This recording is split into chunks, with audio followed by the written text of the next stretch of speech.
মাৰ্ঘেৰিটাত সুৰক্ষাকৰ্মীৰ উত্তাল প্ৰতিবাদ। তিনিচুকীয়া জিলাৰ মাৰ্ঘেৰিটাত মঙলবাৰে উত্তৰ পূব কয়লা ক্ষেত্ৰত ঠিকাদাৰৰ অধীনত অস্থায়ীভাৱে নিয়োজিত হৈ থকা সুৰক্ষাকৰ্মীসকলে চাকৰিৰ পৰা ছাঁটাই কৰাত উত্তাল প্ৰতিবাদ সাব্যস্ত কৰে।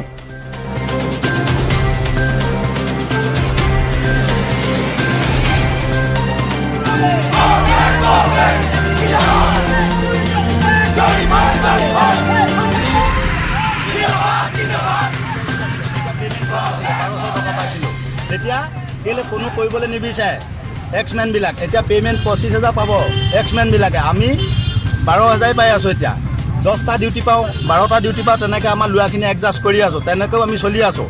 আৰু আমাক ডাইৰেক্টৰে 6 মাহৰ আগত ডুপ্লিকেট কাৰোবাৰ মৰা নামত কাৰোবাৰ এক্সমেনৰ নামত চিম কাৰ্ড এটা দিছে, 2টা দিছে 350 কতে অলৰেডি কাটিয়ে আছে। অলৰেডি আমি এইবোৰ একো কৰা নাই, কেলৈ আমাৰ এছিষ্টেণ্টবিলাকক আমাৰ হেড গাৰ্ডবিলাকে বুজাই আছে, বুজি আছোঁ। লাষ্ট মুহূৰ্তত কি ডিজিআই ৰুল লাগে, কি অতীজতে ডিজিআই ৰুল নাই, কল ইণ্ডিয়া একেখনেই ৰুল। এতিয়া আমাক পইচা বেছি হ'ল কাৰণে এই দালালি বেছি হৈছে। আমাৰ চিকিউৰিটি কিছুমান হেৰি আছে না এক্সমেনবিলাকে এক্সমেনবিলাক ৰাখিছে 4-5জন, তাহাঁতৰ থৰে মানুহ আনে আমাক এক্সমেন বিলকুল আমাক নালাগে। যেনেকৈ আছে আমাক যেনেকৈ আমি মিলিজুলি ল'ৰাখিনিয়ে টিকক টিৰা বৰ গোলাই নাম দাং মিলিজুলি ডিউটি কৰি আছোঁ, তেনেকৈ আমাক চবকে সংস্থাপন লাগে। আৰু ইয়াত জেং যাবৰ একো কথা নাই, আমাক বিলকুল।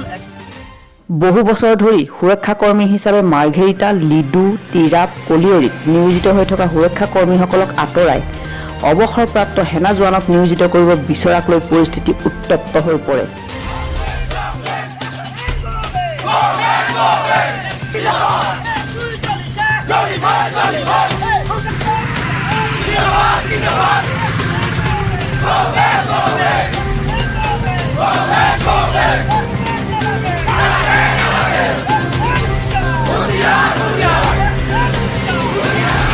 বৰ্তমান সুৰক্ষাকৰ্মীসকলৰ ঠাইত নতুনকৈ অৱসৰপ্ৰাপ্ত সেনা জোৱানক মোকাবিলা কৰিব বিচৰাত কোনো পধ্যেই চাকৰিত যোগদান কৰিবলৈ দিয়া নহ'ব বুলি প্ৰতিবাদকাৰীসকলে হুংকাৰ দিয়ে। মাৰ্ঘেৰিটাৰ পৰা Bikash Baruah, Assam news any time.